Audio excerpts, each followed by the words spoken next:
Students, जब भी हम किसी ऑब्जेक्ट को कुछ हाइट से रिलीज करते हैं, क्यों ये किसी और डायरेक्शन में जाने के बजाय always towards the earth fall होता है?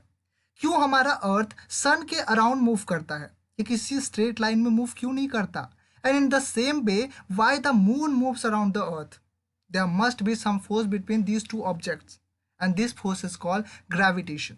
Hello students, welcome to Intensive Education. In this video, we will going to discuss very briefly gravitation, universal law of gravitation, mass and weight, thrust and pressure, buoyancy, Archimedes principle, and at very last, we will discuss relative density.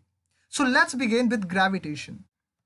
Students, ऐसा कहा जाता है कि एक बार Newton किसी पेड़ के नीचे बैठे थे और सडनली एक एप्पल उनके सर पे आकर गिरता है। आई कैन गेस कि अभी आप क्या सोच रहे होंगे। इस छोटे से एप्पल की जगह अगर पूरा का पूरा पेड़ ही न्यूटन पे गिरा होता तो आज हमें फिजिक्स पढ़ने की ज़रूरत ही ना होती। बट स्टूडेंट, क्योंकि फिजिक्स है सो लेट्स कंटिन्यू। तो जैसे ही एप्पल न्यूटन के सर पे गिरता है, वो सोचना शुरू करते हैं कि ये एप्पल नीचे ही क्यों गिरा, ये ऊपर भी तो जा सकता था। इसने राइट के डायरेक्शन में मोशन क्यों नहीं किया, ये नीचे ही क्यों गिरा। बहुत सोचने विचारने के बाद न्यूटन ने ये कंक्लूजन दिया कि अर्थ इन सारे ऑब्जेक्ट्स को अपनी तरफ अट्रैक्ट करता है। अब यहाँ पे एक क्वेश्चन हमारे मन में आता है कि अगर अर्थ एप्पल को अट्रैक्ट करता है तो क्या एप्पल भी अर्थ को अट्रैक्ट करेगा, और क्या इन दोनों केसेस में मैग्नीट्यूड ऑफ फोर्स सेम होगा? तो according to third law of motion, every action there is equal and opposite reaction. अब यहाँ पे क्योंकि अर्थ एप्पल पे फोर्स एग्जर्ट कर रहा है तो एप्पल भी रिएक्शन में अर्थ पे फोर्स एग्जर्ट करेगा। But according to second law of motion, acceleration is inversely proportional to mass of an object. यानी अगर किसी ऑब्जेक्ट का मास ज़्यादा है तो उसका एक्सेलरेशन कम होगा, और अगर किसी ऑब्जेक्ट का मास कम है तो उसका एक्सेलरेशन ज़्यादा होगा। अब यहाँ पे एप्पल मास अर्थ के मास के कंपैरिजन में नेग्लिजिबल है, और इसलिए अर्थ का जो एक्सेलरेशन होगा वो एप्पल के एक्सेलरेशन के कंपैरिजन में ना के बराबर होगा, और इसलिए हम कभी भी अर्थ को एप्पल के टुवर्ड्स मूव करते नहीं देखते हैं। और यही सेम रीज़न है कि अर्थ कभी भी मून के टुवर्ड्स मोशन नहीं करता है, मून के टुवर्ड्स मूव नहीं करता है। तो स्टूडेंट, ना सिर्फ अर्थ एप्पल को अपनी तरफ अट्रैक्ट करता है, बल्कि यूनिवर्स में जितने भी ऑब्जेक्ट्स हैं वो सब एक दूसरे को एक फोर्स ऑफ अट्रैक्शन से अट्रैक्ट करते हैं, और यही force of attraction gravitational force कहलाता है। अब हमारा सेकेंड क्वेश्चन था कि क्यों अर्थ सन के अराउंड सर्कुलर मोशन करता है, ये किसी स्ट्रेट लाइन में मोशन क्यों नहीं करता। तो चलिए इसे हम एक एक्सपेरिमेंट से समझ लेते हैं। हम एक ऑब्जेक्ट को एक स्ट्रिंग के सहारे बांध देते हैं और उसे सेंटर से पकड़कर घुमाते हैं। तब हम देखते हैं कि ये ऑब्जेक्ट सर्कुलर मोशन करता है। अब जैसे ही स्ट्रिंग टूट जाता है, ये ऑब्जेक्ट स्ट्रेट लाइन में मोशन करना स्टार्ट कर देता है। हमने देखा कि जब तक ऑब्जेक्ट से स्ट्रिंग जुड़ा हुआ था तब तक ऑब्जेक्ट सर्कुलर मोशन कर रहा था, लेकिन जैसे ही ऑब्जेक्ट से स्ट्रिंग टूट जाता है तो ऑब्जेक्ट स्ट्रेट लाइन में मोशन करना स्टार्ट कर देता है। इसका मतलब है कि कुछ ना कुछ फोर्स ऑब्जेक्ट की तरफ से सेंटर की ओर लग रहा था, जिसकी वजह से ये ऑब्जेक्ट सर्कुलर मोशन कर रहा था। और सेंटर की तरफ लगता यही फोर्स जिसके कारण ऑब्जेक्ट सर्कुलर मोशन करता है, उसे सेंट्रीपिटल फोर्स कहते हैं। The force that causes acceleration and keeps the body moving along the circular path toward the center called centripetal force. और यही काउज है जिसकी वजह से मून अर्थ के अराउंड मोशन करता है। और यहाँ पे आप एक बात ध्यान रख सकते हैं कि जो अर्थ का फोर्स ऑफ अट्रैक्शन होता है वही सेंट्रीपिटल फोर्स प्रोवाइड कराता है मून को। अब तक हम जानते हैं कि यूनिवर्स में जितने भी ऑब्जेक्ट्स हैं वो एक दूसरे को एक फोर्स से अट्रैक्ट करते हैं। बट ये फोर्स कैसा होगा, इसका वैल्यू कितना होगा, इस क्वेश्चन का आंसर हमें मिलता है यूनिवर्सल लॉ ऑफ ग्रेविटेशन से। Universal law of gravitation basically कहता क्या है स्टूडेंट, तो इसके अकॉर्डिंग यूनिवर्स में जितने भी ऑब्जेक्ट्स हैं वो एक दूसरे को अट्रैक्ट करते हैं एक फोर्स से, और वो फोर्स डायरेक्टली प्रोपोर्शनल होता है प्रोडक्ट ऑफ देयर मासेस के, और इन्वर्सली प्रोपोर्शनल होता है square of distance between them के। यानी अगर एक ऑब्जेक्ट हमारा ए है और दूसरा ऑब्जेक्ट हमारा बी है, और ए ऑब्जेक्ट का मास m है और बी ऑब्जेक्ट का मास स्मॉल m है, और उन दोनों के बीच का डिस्टेंस d है, तो इस लॉ के अकॉर्डिंग फोर्स डायरेक्टली प्रोपोर्शनल हो जाएगा m मल्टीप्लाई बाई m के, और इन्वर्सली प्रोपोर्शनल हो जाएगा डी स्क्वायर के। यहाँ पे डी क्या है, इन दोनों के बीच का डिस्टेंस है। अगर हम इस इक्वेशन को 1 मान ले और इस इक्वेशन को इक्वेशन 2 मान ले और इन दोनों को कंबाइन करें, तब हमें क्या मिलेगा, तब हमें मिलेगा force is proportional to M multiply by M divided by D square. अब यहाँ पे इस प्रोपोर्शनल साइन को हटाने के लिए हम एक इक्वल साइन लाएंगे और एक कांस्टेंट लाएंगे। तो यहाँ पे हम लिखेंगे force is equals to G M divided by D square. यहाँ पे जी हमारा क्या है स्टूडेंट, तो जी हमारा यूनिवर्सल ग्रेविटेशन कांस्टेंट है। जी को हम यहाँ पे क्या कहेंगे, यूनिवर्सल ग्रेविटेशन कांस्टेंट कहेंगे और इसका एसआई यूनिट होता है न्यूटन मीटर स्क्वायर पर केजी स्क्वायर। और अकॉर्डिंग टू हेनरी कैवेंडिश ने लेबोरेटरी में इसकी वैल्यू क्या कैलकुलेट की और इसका वैल्यू हमें बताया 6.673 इंटू 10⁻⁻11 न्यूटन मीटर स्क्वायर पर केजी स्क्वायर। और यही जी की वैल्यू होती है। आप इसे याद रख सकते हैं क्योंकि न्यूमेरिकल में इसका यूज होता है। स्टूडेंट्स, अगर आपको याद हो तो हमने मोशन चैप्टर में देखा था कि जब भी हम किसी ऑब्जेक्ट को अपवर्ड डायरेक्शन में थ्रो करते हैं तो वो ऑब्जेक्ट कुछ ना कुछ डिस्टेंस ट्रैवल करता है और फिर अर्थ के टुवर्ड्स फॉल हो जाता है। ऐसा इसलिए होता है कि जब भी हम ऑब्जेक्ट को थ्रो करते हैं तो उस ऑब्जेक्ट के पास कुछ ना कुछ वेलोसिटी होता है और अर्थ के ग्रेविटेशनल फोर्स की वजह से ये वेलोसिटी डिक्रीज होता रहता है। और जिस हाइट पे जाकर ये वेलोसिटी जीरो हो जाता है, उस हाइट से ये ऑब्जेक्ट अर्थ के टुवर्ड्स ग्रेविटेशनल फोर्स के डायरेक्शन में फॉल हो जाता है। तो जब भी कोई ऑब्जेक्ट सिर्फ और सिर्फ ग्रेविटेशनल फोर्स की वजह से फॉल हो रहा होता है और ग्रेविटेशनल फोर्स के अलावा उस ऑब्जेक्ट पे और कोई फोर्स अप्लाई नहीं हो रहा होता है, तब हम कहते हैं कि वो ऑब्जेक्ट फ्री फॉल कर रहा है। क्या कहते हैं हम स्टूडेंट, हम कहते हैं कि वो ऑब्जेक्ट फ्री फॉल कर रहा है। अब जब ऑब्जेक्ट फ्री फॉल कर रहा होता है तब इस ऑब्जेक्ट के डायरेक्शन में तो कोई चेंज नहीं होता है, पर इसके वेलोसिटी में चेंज होता है। अब हम जानते हैं कि अगर किसी ऑब्जेक्ट के वेलोसिटी में चेंज हो रहा होता है तो उस ऑब्जेक्ट के पास कुछ ना कुछ एक्सेलरेशन होता है, कुछ ना कुछ एक्सेलरेशन डेवलप होता है। अब ये एक्सेलरेशन इस बॉडी में, क्योंकि अर्थ के ग्रेविटेशनल फोर्स की वजह से है, अर्थ के ग्रेविटेशनल फोर्स की वजह से बॉडी में एक्सेलरेशन डेवलप हो रहा है, इसलिए इस एक्सेलरेशन को हम एक्सेलरेशन ड्यू टू ग्रेविटी कहते हैं। हम क्या कहते हैं स्टूडेंट्स, तो अर्थ के ग्रेविटेशनल फोर्स की वजह से ऑब्जेक्ट में जो एक्सेलरेशन डेवलप होता है, उस एक्सेलरेशन को हम कहते हैं एक्सेलरेशन ड्यू टू ग्रेविटी। और एक्सेलरेशन ड्यू टू ग्रेविटी को हम स्मॉल जी से डिनोट करते हैं। अब क्योंकि एक्सेलरेशन ड्यू टू ग्रेविटी भी एक्सेलरेशन ही है, तो इसलिए इसका ऐसा यूनिट भी एक्सेलरेशन के सेम ही होगा, यानी मीटर पर सेकेंड स्क्वायर ही होगा। अब न्यूटन के सेकेंड लॉ ऑफ मोशन से हम क्या जानते हैं कि force is equal to mass into acceleration होता है। अब इस केस में हमारा एक्सेलरेशन जी के बराबर है, तो हम यहाँ पे force is equal to mass into acceleration के जगह पे जी पुट करेंगे। और इस एफ के इस वैल्यू को अगर हम यूनिवर्सल लॉ ऑफ ग्रेविटेशन के इक्वेशन में पुट करेंगे तो हमें मिलेगा M G is equal to G M M divided by D square. और यहाँ पे स्मॉल एम से स्मॉल एम कैंसिल हो जाएगा और जी का फाइनल वैल्यू हमें मिलेगा G is equal to G M divided by D square. अब ये जो डी है वो क्या है, तो वो ऑब्जेक्ट और अर्थ के बीच का डिस्टेंस है। डी क्या है स्टूडेंट्स, डी अर्थ और ऑब्जेक्ट के बीच का डिस्टेंस है। और अगर ये डिस्टेंस जीरो हो जाए, अगर ये डिस्टेंस कम हो जाए, ऑब्जेक्ट अर्थ के काफ़ी नियर आ जाए, काफ़ी पास आ जाए, तब ये डिस्टेंस क्या होगा, तब ये डिस्टेंस अर्थ के रेडियस के बराबर होगा और हम इसे लिखेंगे G is equal to G M divided by R square. R क्या होगा, अर्थ का रेडियस होगा।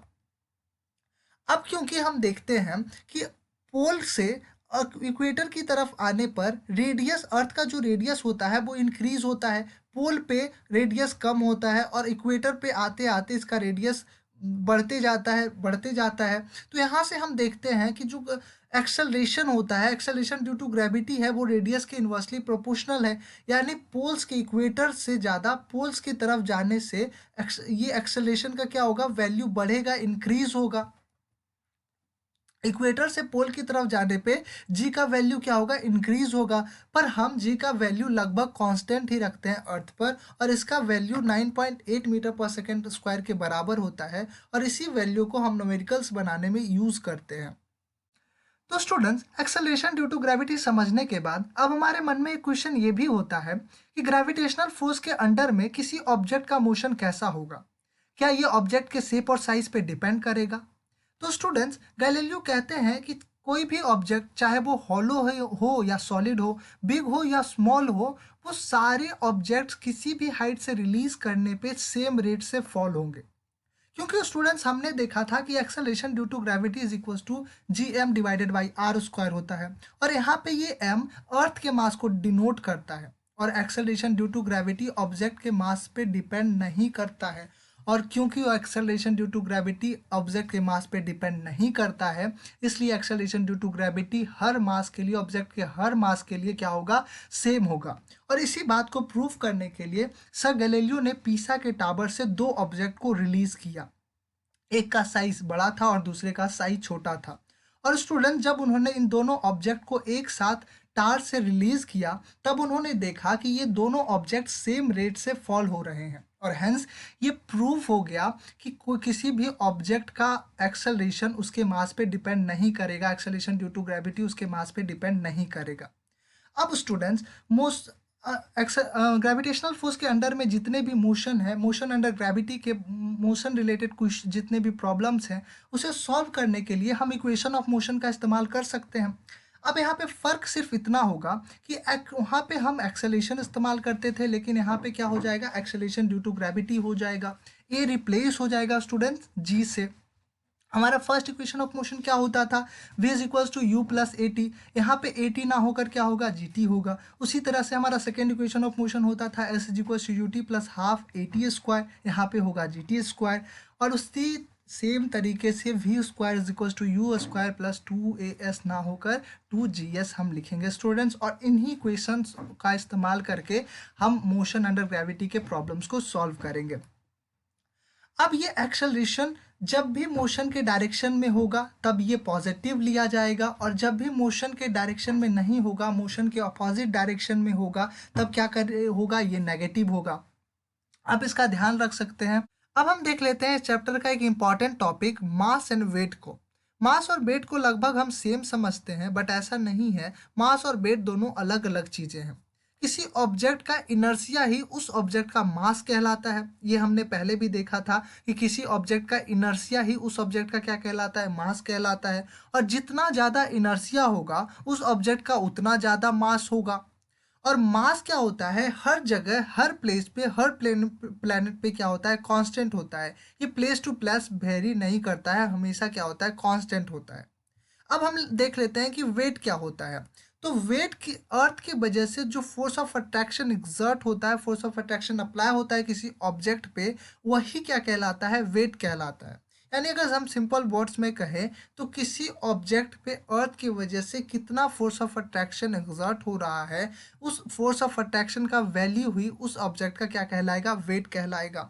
और वेट को हम कैपिटल डब्ल्यू से डिनोट करते हैं। अब न्यूटन के सेकंड लॉ ऑफ मोशन से हमें पता है कि force is equal to mass into acceleration होता है। अब यहाँ पे एक्सेलरेशन, क्योंकि एक्सेलरेशन ड्यू टू ग्रेविटी है और इसे हम जी से डिनोट करते हैं, तो यहाँ पे एक्सेलरेशन को हम जी, एक्सेलरेशन की जगह पे जी पुट करेंगे। और फोर्स क्योंकि हमारा वेट है और वेट को हम कैपिटल डब्ल्यू से डिनोट करते हैं, तो फोर्स की जगह हम डब्ल्यू लिखेंगे।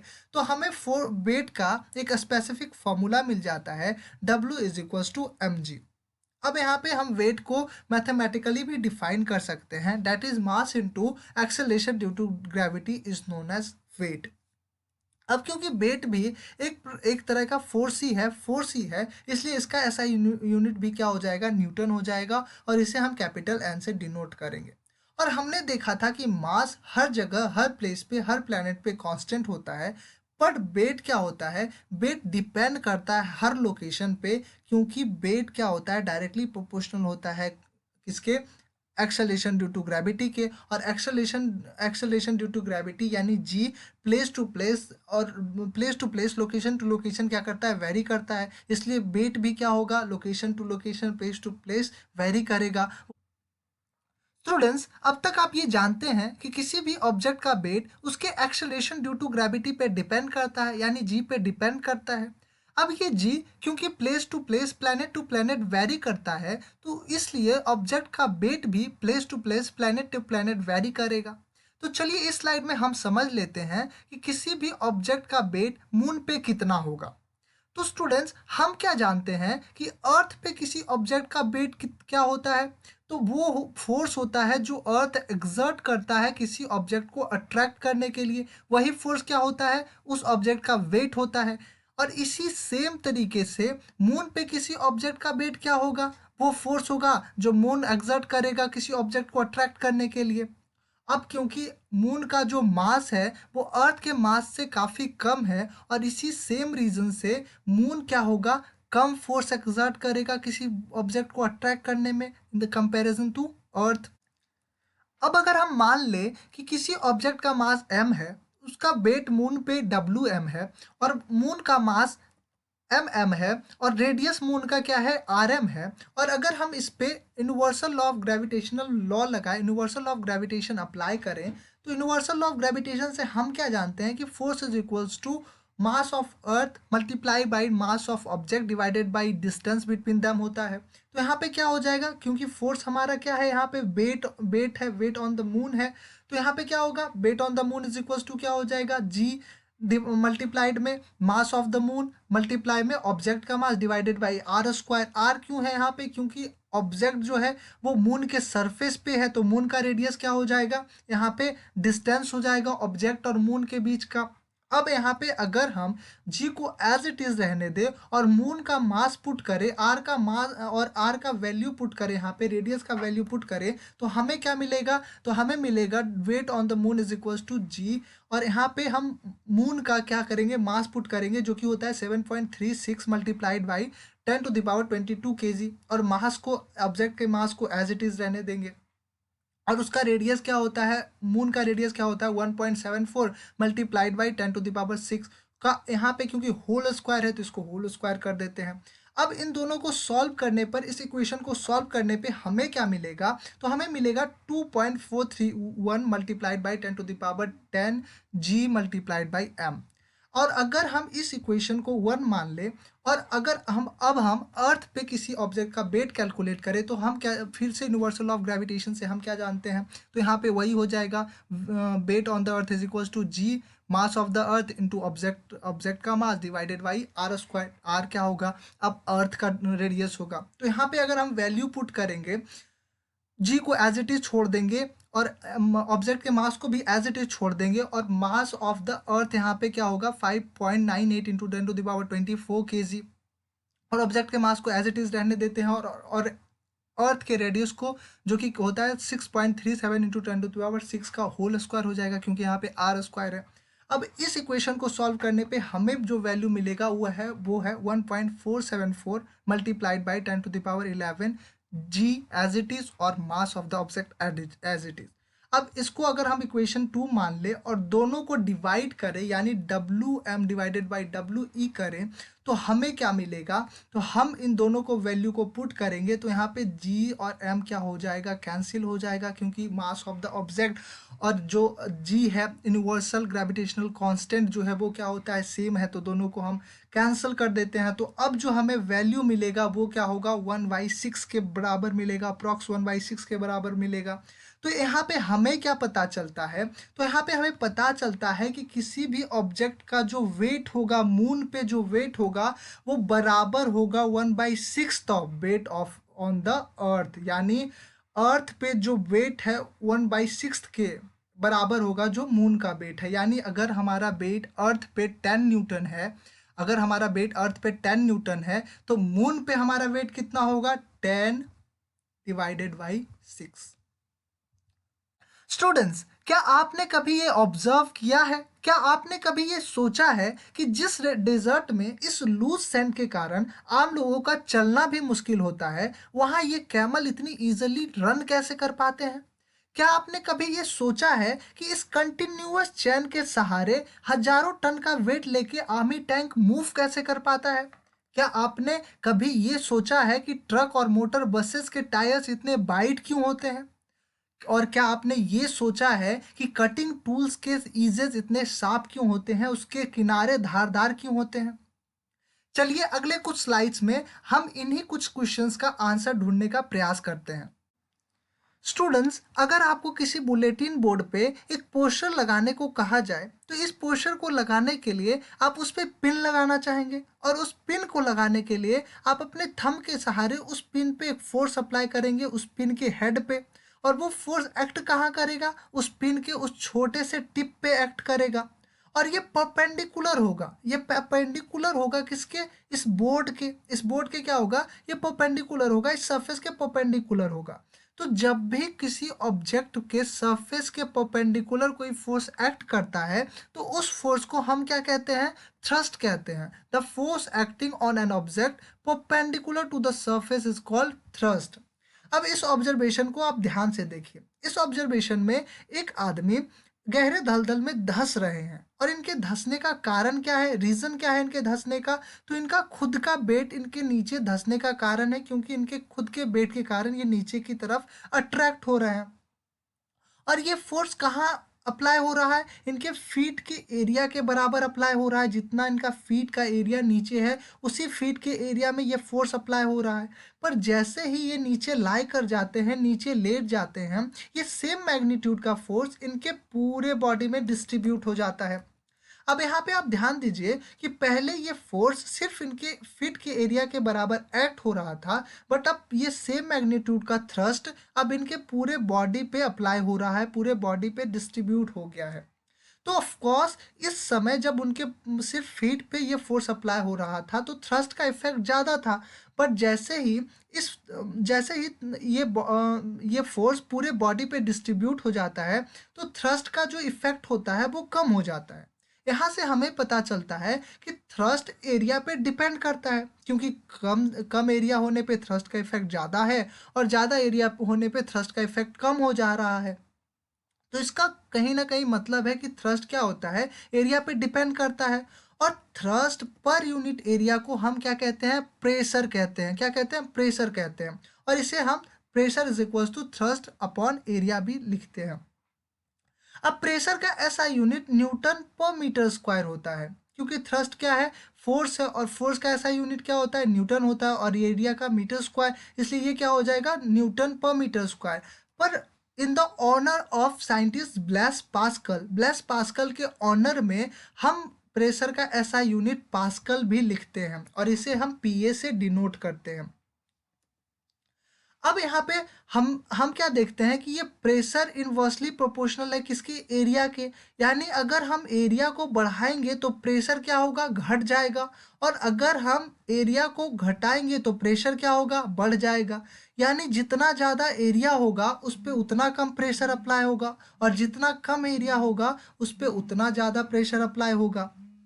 और यही रीज़न है कि जो कैमल होते हैं वो बहुत ही इजीली रन कर पाते हैं लूज सैंड में, क्योंकि उनके जो फिट का एरिया होता है, उनका जो फिट होता है वो फ्लैट फिट होता है, और उनके फिट का एरिया क्योंकि ज़्यादा है इसलिए प्रेशर कम अप्लाई होता है और वो ईजिली रन कर पाते हैं।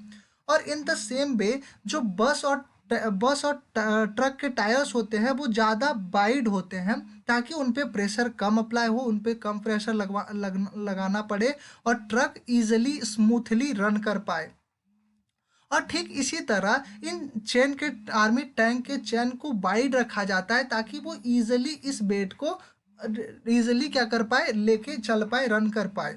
और इसी तरह से जो कटिंग टूल्स होते हैं उनके ईजेस को, उनके किनारे को साफ रखा जाता है, ताकि उन पे ज़्यादा प्रेशर अप्लाई हो और किसी चीज़ को हमें काटने में आसानी हो। थ्रस्ट और प्रेशर के बाद अब हमारा अगला क्वेश्चन है कि क्यों कोई ऑब्जेक्ट किसी वाटर बॉडी में प्लेस करने के बाद या तो तैरने लगता है या तो डूब जाता है। तो चलिए नेक्स्ट स्लाइड में हम इस क्वेश्चन का आंसर ढूंढने का प्रयास करते हैं। तो इसे समझने के लिए हमें सबसे पहले फ्लूइड्स में प्रेशर को समझना पड़ेगा, पर उससे भी पहले हम ये समझते हैं कि फ्लूइड्स क्या होता है। तो सारे लिक्विड्स और गैसेस क्या कहलाते हैं? फ्लूइड्स कहलाते हैं। All liquids and gases are fluids. सारे लिक्विड और गैसेस फ्लूइड्स होते हैं। और ये फ्लूइड्स जिस कंटेनर में इनक्लोज्ड होते हैं, जिस कंटेनर में बंद होते हैं, उसके बेस पे, उसके दीवारों पे, उसके सरफेस पे क्या करते हैं? कंटिन्यूअसली फोर्स अप्लाई करते रहते हैं, कंटिन्यूअसली फोर्स अप्लाई करते हैं, कंटिन्यूअसली प्रेशर अप्लाई करते हैं। तो चलिए सबसे पहले हम समझते हैं बुएंसी को। बुएंसी क्या होता है? तो जब भी किसी फ्लूइड में हम किसी ऑब्जेक्ट को इम्बर्स करते हैं, किसी ऑब्जेक्ट को डालते हैं, तो वो फ्लूइड उस ऑब्जेक्ट पे अपवर्ड डायरेक्शन में एक फोर्स अप्लाई करता है, और यही फोर्स बुएंसी या अपथ्रस्ट फोर्स कहलाता है। The upward force exerted by the water on the object whenever it immersed in a fluid known as upthrust or buoyancy। और यही बुएंसी रीज़न है कि जब भी आप किसी नदी, तालाब या स्विमिंग पूल में नहाने जाते हैं, तो अपने आप को आप हल्का महसूस करते हैं और आपका फीट सरफेस से थोड़ा ऊपर उठ जाता है। और यही सेम रीज़न है कि अगर आपने कभी कुएं से पानी निकाला होगा, तो आपको पता होगा कि जब तक आपका बकेट कुएं में पानी के अंदर होता है, तब तक इसे पुल करना, इसे बाहर निकालना आसान होता है, थोड़ा हल्का महसूस होता है। लेकिन जैसे ही ये बकेट पानी के बाहर आ जाता है, इसे खींचना थोड़ा मुश्किल हो जाता है, ये थोड़ा भारी महसूस होता है। ऐसा इसलिए होता है क्योंकि जब तक ये पानी के अंदर होता है, तब तक इस पे उस वाटर की वजह से बुएंसी फोर्स अप्लाई होता है, जिससे हमें ये बकेट खींचना आसान लगता है। और लेकिन जैसे ही ये बाहर आ जाता है, तो ये बुएंसी फोर्स लगना बंद हो जाता है, और इसे खींचना हमें थोड़ा भारी महसूस होता है, थोड़ा हार्ड महसूस होता है। तो मैग्नीट्यूड, बुएंट फोर्स का जो मैग्नीट्यूड होगा वो डिपेंड करेगा उस फ्लूइड के डेंसिटी पे, कि उस फ्लूइड का डेंसिटी कितना है, उसी पे क्या डिपेंड करेगा? हमारा बुएंट फोर्स का मैग्नीट्यूड डिपेंड करेगा। अगर कोई ऑब्जेक्ट किसी फ्लूइड के सरफेस पे रखा होता है, तो उस पे दो तरह के फोर्स एक्ट करते हैं। एक तो अर्थ के ग्रेविटी के वजह से इस ऑब्जेक्ट पे एक अट्रैक्टिव फोर्स डाउनवार्ड डायरेक्शन में एक्ट करेगा, जिसे हम वेट कहेंगे। और दूसरा इस फ्लूइड के वजह से इस ऑब्जेक्ट पे अपवर्ड डायरेक्शन में एक फोर्स एक्ट करेगा, जिसे हम बुएंसी कहते हैं। तो इस कंडीशन में अगर बुएंसी का मैग्नीट्यूड वेट के मैग्नीट्यूड से कम होता है, यानी वेट का मैग्नीट्यूड ज़्यादा होता है, तो इस वेट के वजह से ये ऑब्जेक्ट नीचे अट्रैक्ट हो जाएगा, नीचे सिंक हो जाएगा, डूब जाएगा।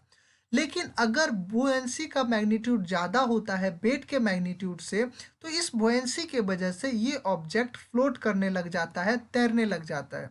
अब ये डिपेंड करेगा इस ऑब्जेक्ट के डेंसिटी पे भी। अगर इस ऑब्जेक्ट का डेंसिटी इस फ्लूइड के डेंसिटी से कम है, तो ये ऑब्जेक्ट फ्लोट करेगा। और अगर इस ऑब्जेक्ट का डेंसिटी फ्लूइड के डेंसिटी से ज़्यादा है, तो ये ऑब्जेक्ट सिंक कर जाएगा। हम देखते हैं आर्किमिडीज प्रिंसिपल को। ये एक बहुत ही इंपॉर्टेंट टॉपिक है, इसलिए इसे ध्यान से समझिएगा। ये बेसिकली कहता क्या है? When a body is immersed fully और partially in a fluid, it experience an upward force that equals to the weight of a fluid displaced by it. यानी जब किसी ऑब्जेक्ट को हम किसी फ्लूइड में इन्वर्स कराते हैं, तो ये ऑब्जेक्ट एक फोर्स एक्सपीरियंस करता है अपवर्ड डायरेक्शन में। और ये फोर्स बराबर होता है उस डिस्प्लेस्ड वाटर के वेट के, जो जो इस ऑब्जेक्ट के कारण डिस्प्लेस्ड हो गया था, उस डिस्प्लेस्ड वाटर के वेट के बराबर होता है।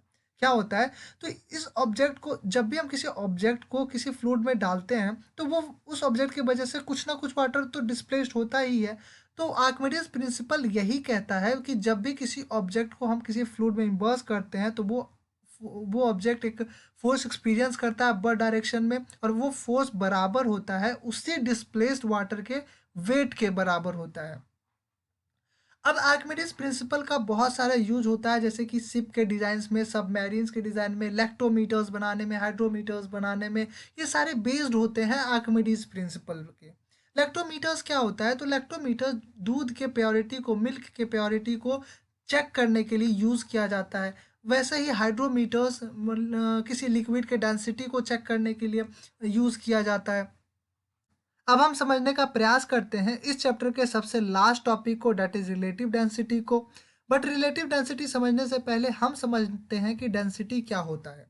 तो किसी भी सब्सटेंस के लिए डेंसिटी डिफाइन होता है उस सब्सटेंस के मास पर यूनिट वॉल्यूम के, यानी किसी सब्सटेंस का मास पर यूनिट वॉल्यूम क्या है, वही उसका क्या कहलाता है? डेंसिटी कहलाता है।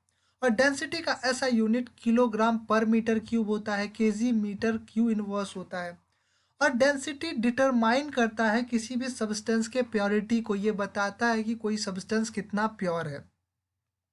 अब हम देखते हैं रिलेटिव डेंसिटी क्या होता है। तो रिलेटिव डेंसिटी रेशियो होता है किसी सब्सटेंस के डेंसिटी के और उस वाटर के डेंसिटी के, यानी इसको हम लिखेंगे relative density is equals to density of a substance upon density of water, और इसी फॉर्मूले का इस्तेमाल करके आप रिलेटिव डेंसिटी कैलकुलेट कर सकते हैं।